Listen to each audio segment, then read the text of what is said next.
In this episode, we look at credential attacks, which are attempts to misuse the information and trust that prove who someone is. A credential might be a password, a passphrase, a one-time code, a session token, or another piece of information tied to access. These attacks matter because many security systems begin with identity. If an attacker can sign in as a real user, the activity may look more legitimate than a noisy technical exploit. The attacker may not need to break a server or exploit an application flaw if they can simply walk through the front door using a valid account. That is why credential attacks are so common and so dangerous. You want to recognize how these attacks differ, how they appear in logs and alerts, and why speed, volume, account lockouts, and multi-factor authentication (MFA) behavior can reveal what is happening. Before we continue, a quick note. This audio course is part of our companion study series. The first book is a detailed study guide that explains the exam and helps you prepare for it with confidence. The second is a Kindle-only ebook with 1,000 flashcards you can use on your mobile device or Kindle for quick review. You can find both at Cyber.Me in the Bare Metal Study Guide series. Password spraying is a credential attack where the attacker tries one or a small number of common passwords across many accounts. Instead of hammering one account with many guesses, the attacker spreads the guesses out. The goal is to avoid account lockout rules that might trigger after several failed attempts against the same user. A password spraying attack might try a seasonal password, a company name with a number, a common welcome password, or a password pattern people are likely to use. It is dangerous because only one weak password may be enough for the attacker to gain a foothold. The attack can be slower and less obvious than a direct brute force attempt. You may see a small number of failures across many accounts, often from the same source, region, device pattern, or automation service. The pattern across users is often more important than any single failed login. Brute force is more direct. In a brute force attack, the attacker tries many possible passwords against an account or service until one works or the attempt is stopped. The guesses may come from a list of common passwords, leaked passwords, or generated combinations. Brute force is usually louder than password spraying because it produces many failures quickly. If account lockout is enabled, the targeted account may lock after too many failed attempts. That lockout can frustrate the attacker, but it can also disrupt the real user. Brute force indicators often include a high number of failed attempts against one account, repeated attempts from one source, or repeated attempts spread across many sources in a coordinated way. The speed of the attempts matters. A human mistyping a password a few times looks different from hundreds or thousands of automated guesses arriving in a short period. The difference between password spraying and brute force is important because they create different visibility patterns. Password spraying is broad and shallow, while brute force is often narrow and deep. Broad and shallow means many accounts receive only a few guesses each. Narrow and deep means one account receives many guesses. Password spraying is designed to stay under lockout thresholds, so you may not see many locked accounts at first. Brute force often triggers lockouts, rate limits, and obvious failure spikes. From a defender's point of view, password spraying may require looking across the whole organization rather than only one user. Brute force may stand out when one account suddenly has far more failures than normal. Both attacks are trying to solve the same problem for the attacker. They want valid credentials, but they choose different speeds and shapes to get there. User enumeration is an attack technique used to discover which usernames or accounts are valid. An attacker may test login pages, password reset pages, registration forms, or authentication responses to see whether the system reveals too much. If one response says an account does not exist and another says the password is wrong, the attacker has learned that the second username is real. Even timing differences, error wording, or behavior changes can provide clues. User enumeration matters because a list of valid accounts makes later attacks easier. Password spraying becomes more efficient when the attacker already knows which usernames work. Phishing can become more believable when the attacker knows real names and email addresses. Indicators may include many attempts against different usernames, repeated password reset checks, strange registration attempts, or authentication failures where the password does not matter because the attacker is mainly testing account existence. A username can seem harmless, but it can become valuable when it is combined with other information. Many organizations use predictable naming patterns, such as first initial and last name, or first name.last name. Attackers may build possible usernames from public websites, social media, conference pages, breach data, or employee directories. Then they test which guesses are valid. You may see this activity as a large number of login attempts against names that almost look right. Some may be real, some may be old, and some may never have existed. A strong identity system should avoid giving attackers clear answers about which accounts are valid, but the behavior still leaves patterns. If many non-existent usernames are tested in sequence, or if password reset requests appear for accounts that were never active, the attacker may be mapping the identity surface before launching a larger credential attack.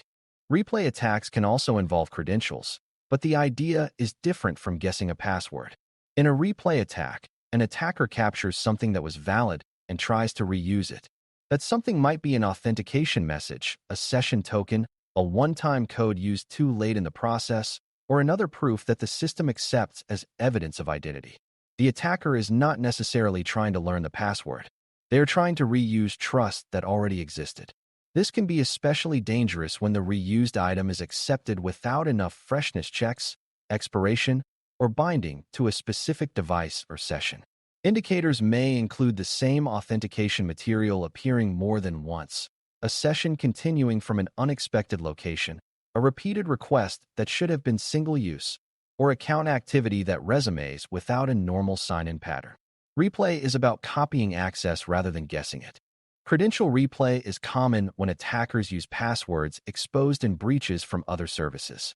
This is often called credential stuffing, where an attacker takes known username and password pairs and tries them on a different site or application.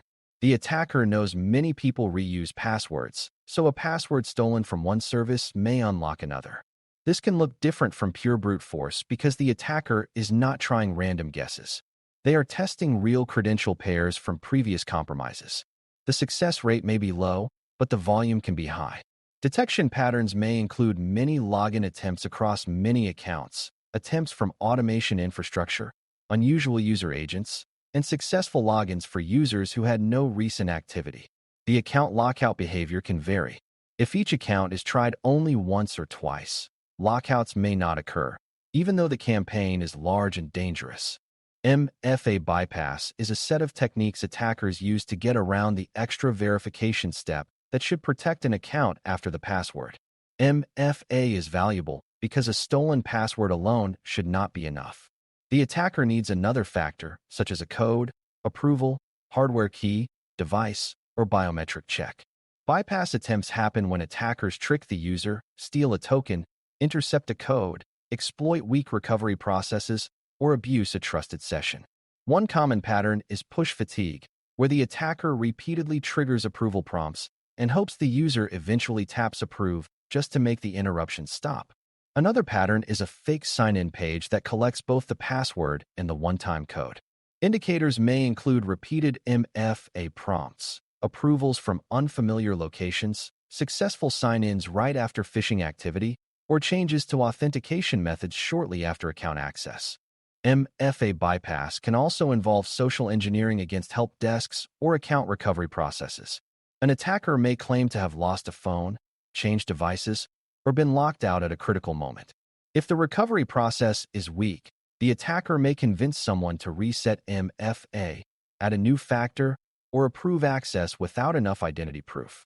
This type of attack can be quieter than repeated login failures because the attacker is not only fighting technology. They are trying to manipulate the support process around the technology. Indicators may include unusual recovery requests, new devices registered soon after a password reset, authentication factors added outside normal business patterns, or a user reporting that they did not request a change.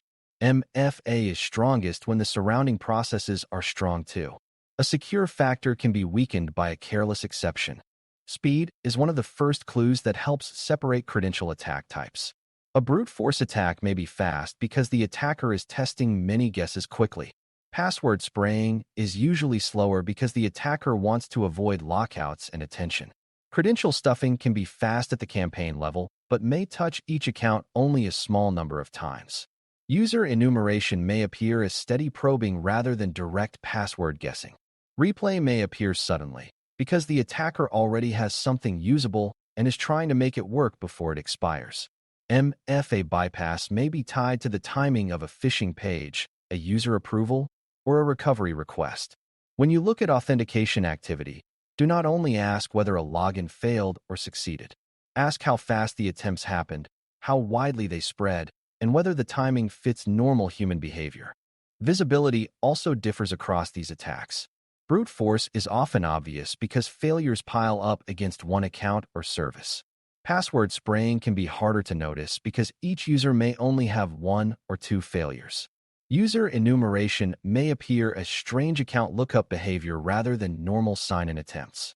Replay may be visible in session logs, token use, device changes, or impossible travel patterns rather than password failures. MFA bypass may be visible in prompts, approvals, factor changes, or suspicious recovery events. This is why identity monitoring should not focus only on failed passwords. A successful login can be suspicious if the context is wrong. A failed login can be harmless if it is just a typo.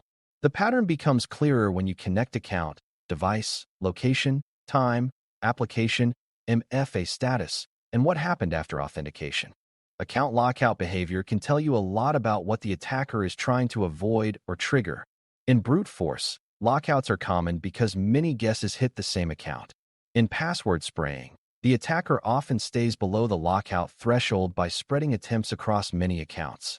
In credential stuffing, lockouts may be inconsistent because the attacker may try only a few known password pairs per account. In user enumeration, lockouts may not happen at all if the attacker is not focused on password guessing. MFA bypass may occur after the password is already known, so the failed event may appear at the second factor instead of the first. Lockouts are useful alerts, but their absence does not mean there is no attack. Some of the most careful credential attacks are designed specifically to avoid creating the lockout pattern you might expect. Detection patterns become stronger when they describe behavior instead of isolated events. Many failed logins from one source may suggest brute force. One failed login across many accounts from the same source may suggest password spraying. Many attempts against invalid usernames may suggest enumeration. Successful logins using credentials associated with previous breaches may suggest credential stuffing. Reused session material, strange token behavior, or access without a normal login sequence may suggest replay. Repeated MFA prompts, approvals from unusual places, or sudden factor changes may suggest bypass. You should also look at what happens after a successful login. Attackers often check mail, create forwarding rules, download files, register new devices, change recovery information, or access applications the user does not normally use. The login is only the door opening. The actions after the door opens often reveal the real intent. Credential attacks are dangerous because they blur the line between an attacker and a real user. Password spraying looks for one weak password across many accounts. Brute force pounds away with many guesses. User enumeration helps attackers learn which accounts are worth targeting. Replay reuses something that was already trusted. Credential stuffing tests known username and password pairs from other compromises. MFA bypass tries to defeat the extra check that should stop a stolen password from becoming a full compromise. Each attack has a different shape, speed, visibility level, lockout pattern, and detection trail. When you study these attacks, keep the larger idea in view. Identity is one of the main control points in modern security, so attackers spend a lot of effort trying to misuse it. If you can read the signs in authentication behavior, you can spot trouble before a single stolen account becomes a much larger incident. Thanks for listening. For more audio courses, daily newsletters, and more, please visit BareMetalCyber.com.